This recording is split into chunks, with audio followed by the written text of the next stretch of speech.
Hello student, welcome to my YouTube channel R K study. Student, आज मैं आपको 12th class का जो सब्जेक्ट फिजिकल एजुकेशन है उसका इम्पोर्टेंट क्वेश्चन लेकर आया हूं, जो आपका एग्जामिनेशन 2 तारीख का होने वाला है। इसमें सबसे पहला चैप्टर जो मैं आपको लेकर आया हूं वो चैप्टर का नाम है आपका योग और जीवन शैली। जो आपका चैप्टर 3 है ये आपका आ रहा है। इसका सबसे पहला इम्पोर्टेंट क्वेश्चन है, अस्थमा के बचाव के लिए कौन से आसन प्रचलित है और उनमें से किसी 2 के बारे में विस्तार से वर्णन करें। तो सबसे पहले आपको अस्थमा समझना पड़ेगा कि अस्थमा होता क्या है। तो अस्थमा जो है सो एक तरह से ये फेफड़े से संबंधित जो है सो बीमारी है। इसमें खास करके क्या होता है, सांस लेने में परेशानी बढ़ जाती है। जिस व्यक्ति को अस्थमा होता है उसे सांस लेने का जो है समस्या सबसे ज़्यादा जो है सो गहरा हो जाता है। इसमें श्वास नली का जो अंदर का भाग होता है वो जो है सो आपको क्या होता है, छोटा पड़ जाता है, जिसके कारण श्वास लेने में प्रॉब्लम हो जाती है। तो अस्थमा के बारे में मैं आपको बताया कि अस्थमा आखिर होता क्या है। उसके बाद जो है सो मैं आपको एनसीईआरटी के हिसाब से भी मैं आपको बता देता हूं कि अस्थमा का डेफिनेशन क्या दिया हुआ है। तो अस्थमा फेफड़ों से संबंधित एक बीमारी है जिसमें वायु नलियां अवरुद्ध या संक्रिय हो जाने के कारण व्यक्ति को सांस लेने में कठिनाई होती है। यानी अस्थमा में हो गया आपको सांस लेने में कठिनाई होगी, और इसमें क्या होता है, ये फेफड़े से संबंधित बीमारी है। बस 2 बात याद रखिएगा आप, फेफड़े से संबंधित बीमारी है और सांस लेने में कठिनाई होती है। अस्थमा के दौरान वायु नलियों में सूजन आ जाती है, जिसके कारण उनमें अतिरिक्त श्लेष्मा उत्पन्न होने लगती है, जिसके कारण वायु नली संक्रिय हो जाती है। अस्थमा का प्रभाव रात तथा सुबह के समय सबसे अधिक होता है। जिस व्यक्ति को अस्थमा होता है उसकी बीमारी रात में और दिन में बहुत ही ज़्यादा जो है सो बीमारी बढ़ जाता है। कई व्यक्तियों में यह समस्या काफ़ी जटिल रूप धारण कर उनके दैनिक क्रियाकलापों को काफ़ी हद तक प्रभावित कर सकती है। अब अस्थमा को आप कैसे ख़त्म करेंगे? अस्थमा के लिए यहाँ पे क्वेश्चन है कि अस्थमा के बचाव के लिए कौन से आसन प्रचलित है। तो अस्थमा का जो है सो आपका आसन जो है सो आपको समझना पड़ेगा। वैसे तो हम लोग क्या करते हैं, बीमारी होते ही हम लोग क्या करते हैं, चले जाते हैं डॉक्टर के पास, और डॉक्टर जो है सो क्या करता है, डॉक्टर आपका जो है सो अस्थमा का दवाई दे देता है। उस हिसाब से हम लोग उसका कोर्स जो है सो करते रहते हैं। लेकिन एक घरेलू नुस्खा भी है, आप आसन के द्वारा भी अस्थमा को सही कर सकते हैं। इसके लिए सबसे पहला आसन है सुखासन, दूसरा आसन है आपका चक्रासन, तीसरा आसन है गोमुखासन, चौथा आसन है पर्वतासन, और 5वां आसन है भुजंगासन, छठा आसन है पश्चिमोत्तानासन, और उसके बाद 7वां आसन है मत्स्यासन। यानी ये 7 आसन कम से कम आपको जो है सो लिखना है। लेकिन क्वेश्चन के हिसाब से इसमें कहा है बस 2 के बारे में आपको डिफाइन करने हैं। तो आप सबसे पहले सुखासन देख लीजिए। सुखासन किस हिसाब से हम करेंगे वो फिगर भी आप देख लीजिए कि ये जो है सो आपका सुखासन का फिगर है। इस हिसाब से आप आसन करेंगे सुखासन। तो इसमें आप लिखेंगे कि सुखासन का शाब्दिक अर्थ होता है सुख देने वाला आसन। जब भी हम इस आसन को करते हैं तो सच में ही हमें आत्मीय शांति और सुख की प्राप्ति होती है। यही कारण है कि हम इस आसन को सुखासन के नाम से जानते हैं। सुखासन बैठकर या फिर इसे पलथी मारकर किया जाने वाला आसन होता है। लेकिन आज समय कुछ ऐसा है कि हमारे पास पलथी मारकर बैठने का समय नहीं है। प्राचीन समय में लोग पलथी मारकर खाना खाते थे, लेकिन अब समय कुछ ऐसा है जिसमें लोग नीचे बैठकर खाना नहीं खाते बल्कि डाइनिंग टेबल पर बैठकर ही खाना खाते हैं। आज के समय में व्यक्ति जितनी सुखी है उतनी ही वह बीमारियों से ग्रसित है। लेकिन जब भी हम आसन करते हैं तब हमारे शरीर को होने वाली बीमारियों से काफ़ी हद तक बच सकते हैं।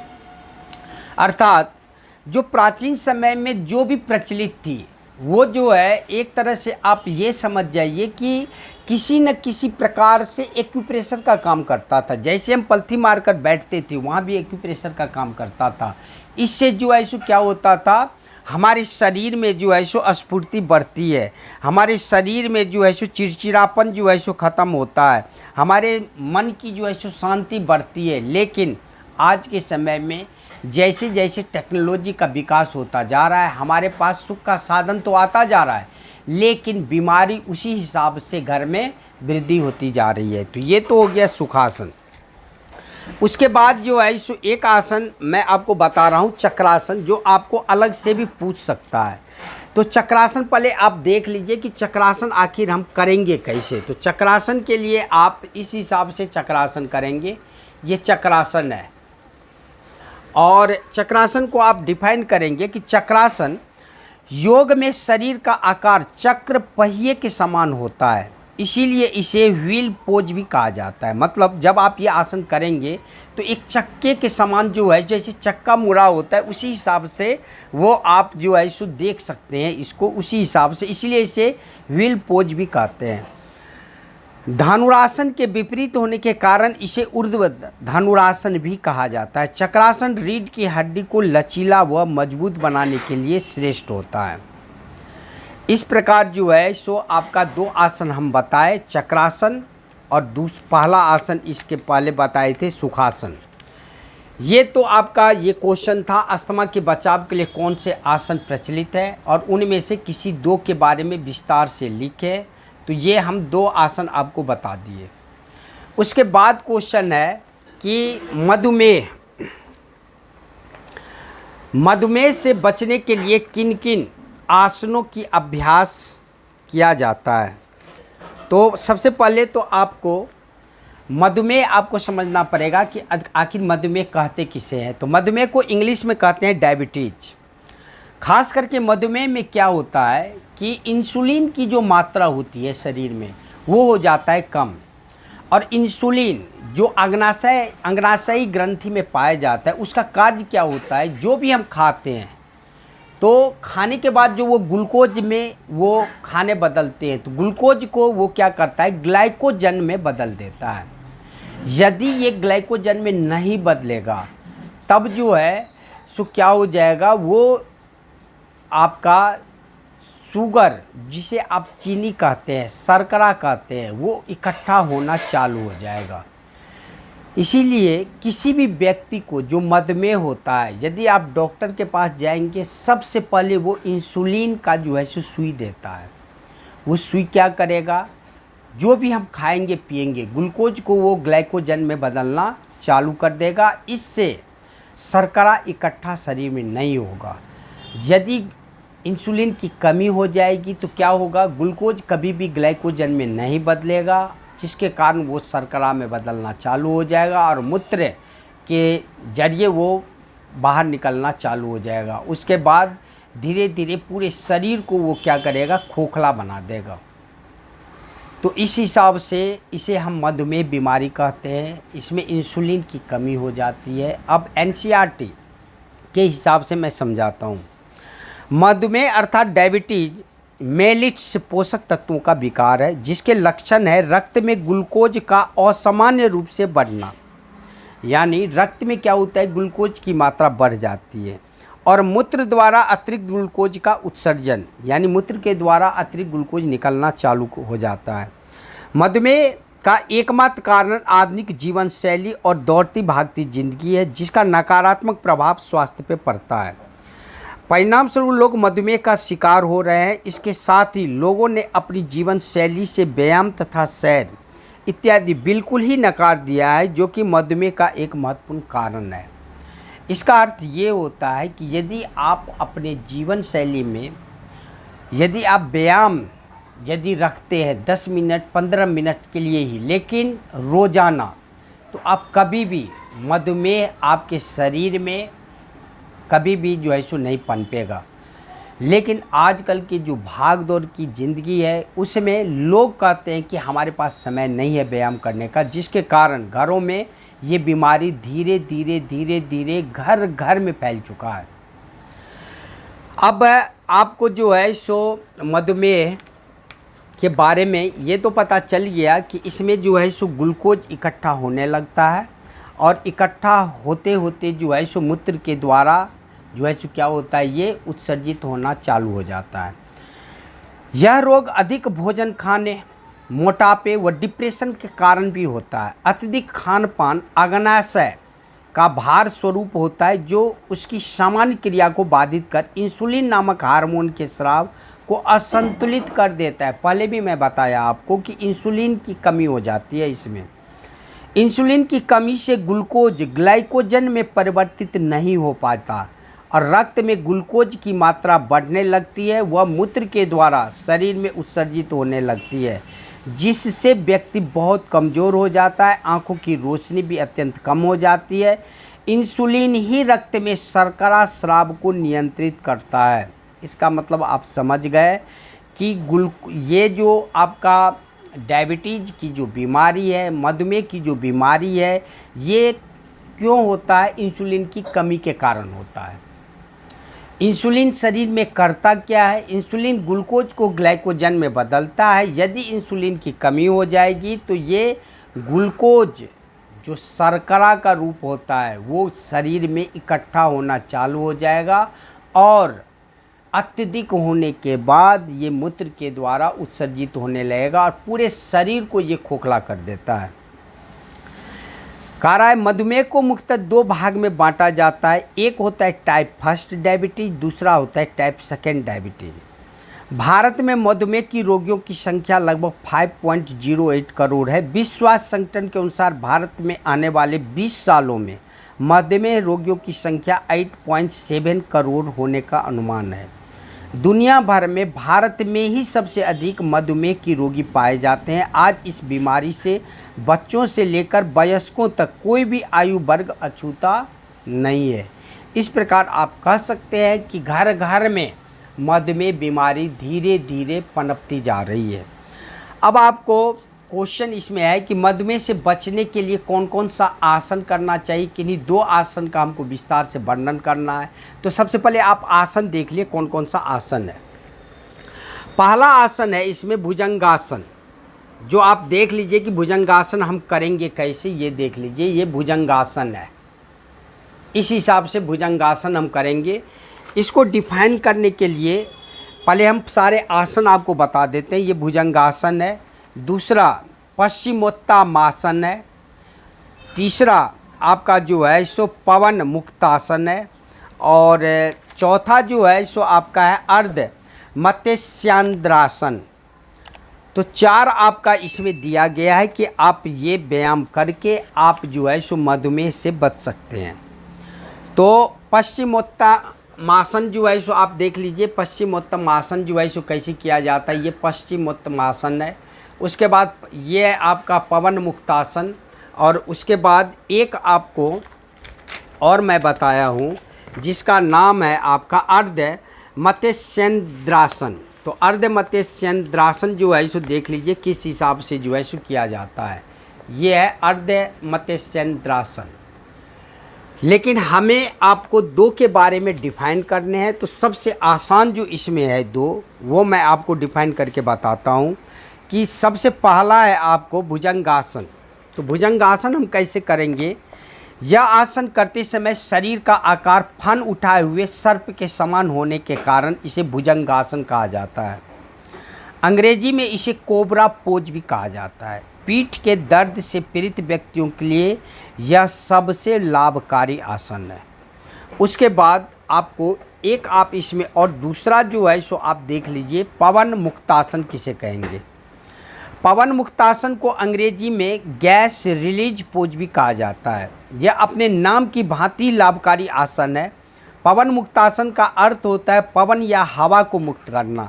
इस आसन को करने से कब्ज और गैस के कारण पेट में जमी हुई वायु गैसें आसानी से निकल जाती है। इस आसन में पेट पर दबाव पड़ने से रक्त का संचार हृदय व फेफड़े की ओर बढ़ जाता है। इससे हृदय को बल मिलता है और फेफड़े को सक्रियता बढ़ती है, जिससे सांस फूलना, अस्थमा, कफ दोष दूर करने में मदद मिलती है। इससे बाल भी मजबूत होता है, शरीर को चुस्त दुरुस्त रखता है और ख़ास करके मधुमेह रोगियों के लिए यह आसन बहुत ही लाभकारी होता है। इस प्रकार मधुमेह से बचने के लिए जो भी आसन की ज़रूरत थी वो सारे आसन मैं आपको बता दिया, 2 को डिफाइन भी कर दिया। नेक्स्ट क्वेश्चन है उच्च रक्तचाप। उच्च रक्तचाप को नियंत्रित करने के लिए कौन कौन से आसन करनी चाहिए, किन्हीं 2 आसनों के विषय में वर्णन करें। तो सबसे पहले तो आपको समझना पड़ेगा उच्च रक्तचाप कहते किसे हैं, जिसे इंग्लिश में हाइपरटेंशन कहते हैं। उच्च रक्तचाप आधुनिक युग की तेज़ी से फैलती हुई बीमारी है। आज के आधुनिक युग में जीवन की तेज गति, औद्योगिक तथा वातावरण के कारण मनोवैज्ञानिक तनाव होना एक आम बात है। इसी मनोवैज्ञानिक तनाव को हम क्या कहते हैं, हाइपरटेंशन कहते हैं या उच्च रक्तचाप कहते हैं। चिंता और मानसिक तनाव रक्त प्रवाह में एड्रेनलाइन की मात्रा को बढ़ाता है, जिससे रक्तचाप बढ़ जाता है। यानी कहने का मतलब है जैसे जैसे आज के युग में विज्ञान टेक्नोलॉजी विकास करता जा रहा है, उस हिसाब से उद्योग भी बहुत ही ज़्यादा आपको बढ़ता जा रहा है, जिसके कारण जो है सो आपको पॉल्यूशन की मात्रा जो है सो बहुत तेज़ गति से बढ़ती जा रही है। ये जो पॉल्यूशन बढ़ती है इससे बहुत सारे जो है सो आपको बीमारी धीरे धीरे पनपती जा रही है। उसके बाद मनोवैज्ञानिक तनाव भी बढ़ता जा रहा है, जिसके कारण मान लो किसी की आमदनी नहीं है और उस हिसाब से परिवार को भरण पोषण करना है, तो एक्स्ट्रा तनाव उसका जो है सो बढ़ जाता है। उसके बाद उद्योग में आपको काम करते करते परेशानी बढ़ती जाती है, क्योंकि वहाँ पे पोल्यूशन होता है। इस सब से जो है सो क्या होता है, चिंता और मानसिक तनाव रक्त प्रवाह में क्या करता है, एड्रेनलाइन जो है की मात्रा बढ़ने लगती है, और एड्रेनलाइन की मात्रा बढ़ने के कारण क्या होता है, रक्त दाब बढ़ जाता है, और रक्त दाब बढ़ना ही उच्च रक्तचाप या हाइपरटेंशन कहलाता है।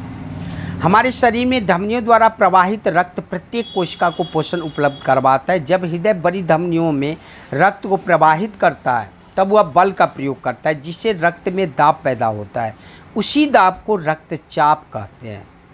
शरीर में रक्त में परिसंचरण के लिए रक्तचाप एक निश्चित स्तर आवश्यक है। कभी कभी छोटी रक्त वाहिनियों में संकुचन के कारण भी रक्तचाप बढ़ जाता है। इस संकुचन के हृदय को रक्त वाहिनियों में धकेलने के लिए ज़्यादा बल प्रयोग करना पड़ता है, जिसके कारण रक्त को धकेलने के लिए आवश्यक बल भी हृदय पर पड़ने वाले दाब के अनुपात को क्या करता है, बढ़ा देता है, जिसके कारण उच्च रक्तचाप हो जाता है। उक्त रक्तचाप का मुख्य कारण तनाव और गलत जीवन शैली है। इसके अतिरिक्त धूम्रपान भी इसका मुख्य कारण माना जाता है। चाय कॉफ़ी का अधिक सेवन करने से भी हाइपरटेंशन होता है, उच्च रक्तचाप बढ़ जाता है। भोजन में अधिक तेल और मसालों का सेवन करने से भी उच्च रक्तचाप बढ़ता है। कोला युक्त पेय पदार्थ का सेवन उच्च रक्तचाप के कारण माने जाते हैं। वे पदार्थ हमारे शरीर की प्राकृतिक गतिविधियों को बाधित करता है, जिसके कारण शरीर में से मल और विषैली पदार्थ के उत्सर्जन में बाधा उत्पन्न हो जाता है। ये यदि शरीर में रहेगा मल और विषैला पदार्थ, तो कभी भी आप जो है सो स्वस्थ नहीं रह पाएंगे। आपका मन कभी भी स्वस्थ नहीं रहेगा, आपको हर समय तनाव बना रहेगा, और ये हाइपरटेंशन का मुख्य कारण हो जाता है। इससे शरीर की धमनियां तथा शिराएं मंद पड़ जाती है। धमनियों को सख्त होना, मोटापा, मधुमेह, डायबिटीज, अत्यंत कब्ज, आनुवांशिकता भी उच्च रक्तचाप के कारण है। यानी हाइपरटेंशन को के बारे में ये कहा जाता है, ये सब कॉज तो है ही, लेकिन ये भी कहा जाता है ये जो है बीमारी आपका जेनेटिक भी है, आनुवांशिकता भी है। यदि हमारे दादा परदादा या हमारे माता पिता को यदि ये बीमारी है तो हो सकता है संतान में भी ये बीमारी जो है सो क्या होगा, ट्रांसफ़र हो सकता है। लेकिन आधुनिक युग में ये देखा गया है कि ये जो भागती जो जीवन शैली है, जिसमें औद्योगिकरण हो चुका है, उसके बाद जो है सो आपको जीवन शैली बहुत तेज़ गति से भागती जा रही है, मनोवैज्ञानिक तनाव बढ़ता जा रहा है, ये सब मुख्य कारण भी है। उसके बाद धूम्रपान भी है, चाय कॉफ़ी ज़्यादा सेवन करने से भी होता है, तेल पदार्थ के ज़्यादा सेवन करने से भी होता है, और आनुवांशिकता भी है। अब आपको क्वेश्चन इसमें है कि उच्च रक्तचाप को नियंत्रित करने के लिए कौन कौन से आसन की ज़रूरत होती है। तो सबसे पहला आपको मैं बता रहा हूँ, इसमें है तारासन। अब आप तारासन कहेंगे किसे, तो तारासन जो है सो देख लीजिए कि तारासन जो है सो सबसे पहले किस प्रकार किया जाता है। तो ये जो है सो आपका तारासन है, इस हिसाब से आप तारासन करेंगे तारासन। उसके बाद आपका है वज्रासन, तो वज्रासन इस हिसाब से आप वज्रासन करेंगे, ये वज्रासन का है। उसके बाद आपका नेक्स्ट है पवन मुक्तासन। पवन मुक्तासन जो है सो पहले भी मैं बता चुका हूँ आपको, ये पवन मुक्तासन है। उसके बाद आपका अर्ध चक्रासन है, तो अर्ध चक्रासन का जो है सो आपको इस हिसाब से हम अर्ध चक्रासन करेंगे, ये है अर्ध चक्रासन। उसके बाद आपका है भुजंगासन, तो भुजंगासन जो है सो आप इस हिसाब से करेंगे, भुजंगासन, ये पहले भी मैं बता चुका हूँ। उसके बाद आपका है लास्ट है शवासन, तो शवासन इस हिसाब से करेंगे। ये सब सारे के सारे आपका हाइपरटेंशन को कम करने वाले आसन है। और आपको मैं पहले भी बता चुका हूँ कि आप जो है सो एक आसन यदि करेंगे तो बहुत सारे बीमारी से आप निजात पा सकते हैं। तो सबसे पहले इसमें हमें 2 आसन के बारे में डिफाइन करने हैं। तो सबसे पहले आपको मैं बता रहा हूँ तारासन के बारे में। तो तारासन, यह योग आसन करने से शरीर तार के वृक्ष के समान मजबूत बनने से इसे यह नाम दिया गया है। अंग्रेजी में इसे पाल्म ट्री पोज भी कहा जाता है। शरीर को मजबूत और सुडौल बनाने के साथ शरीर की लंबाई बढ़ाने के लिए यह श्रेष्ठ आसन माना जाता है। उसके बाद दूसरा आसन आपको मैं बता रहा हूँ चक्रासन। चक्रासन आपको अलग से भी पूछ सकता है। तो चक्रासन, वज्र का मतलब होता है कठोर अथवा मजबूत।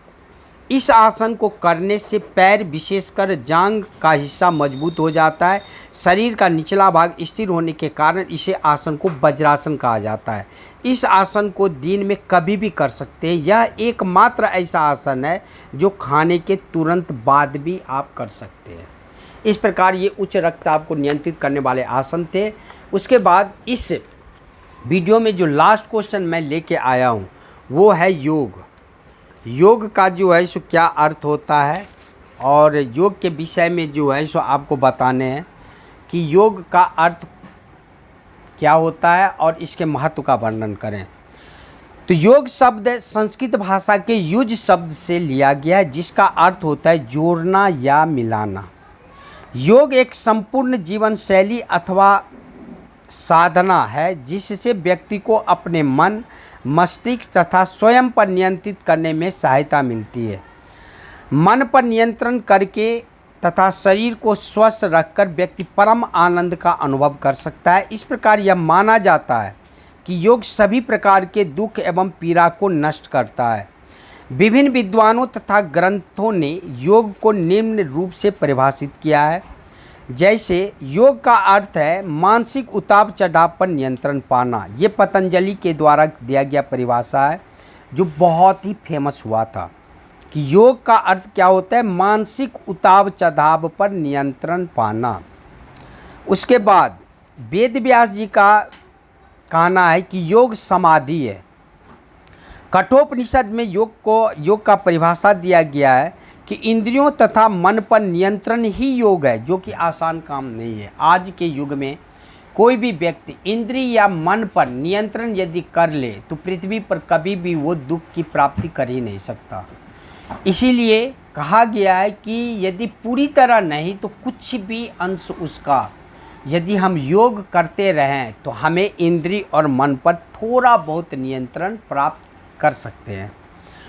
तो कठोपनिषद में क्या कहा गया, इंद्रियां तथा मन को नियंत्रण ही योग है। भागवत गीता के अनुसार योग पीड़ा तथा दुख से मुक्ति का मार्ग है।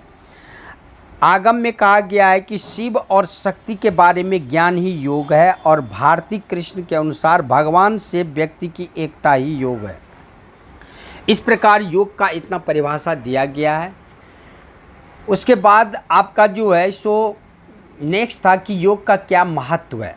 तो योग के महत्व के बारे में सबसे पहला है शारीरिक शुद्धता, दूसरा है रोगों से बचाव व उपचार, तीसरा है शारीरिक सौंदर्य बढ़ाता है, नेक्स्ट है शीतलता प्रदान करता है, शरीर को आसन को ठीक रखता है, लचक में वृद्धि करता है, स्थूलता या मोटापे को कम करता है, स्वास्थ्य में सुधार करता है, मानसिक तनाव को कम करता है और लास्ट इसका महत्व है आध्यात्मिक विकास में सहायक होता है। जिस हिसाब से मैं बोला हूँ उस हिसाब से आप उसे डिफाइन थोड़ा बहुत एक दो लाइन में कर लेना। जैसे रोग से बचाव व उपचार, यानी योग करने से रोग से बच सकते हैं, बहुत सारे बीमारी का जो है योग जो है उपचार भी होता है। मतलब अब आप जिस क्लास में हो उस क्लास में आपको थोड़ा बहुत यदि पॉइंट याद है तो उसे डिफाइन करने हैं। तो इस हिसाब से जो है सो मैं इस चैप्टर का जो इम्पोर्टेंट क्वेश्चन था योग और जीवन शैली का, वो सारे के सारे इम्पोर्टेंट क्वेश्चन मैं बता दिया। अब मैं नेक्स्ट टॉपिक के साथ नेक्स्ट वीडियो में मिलूँगा। तब तक के लिए जय हिंद, जय भारत।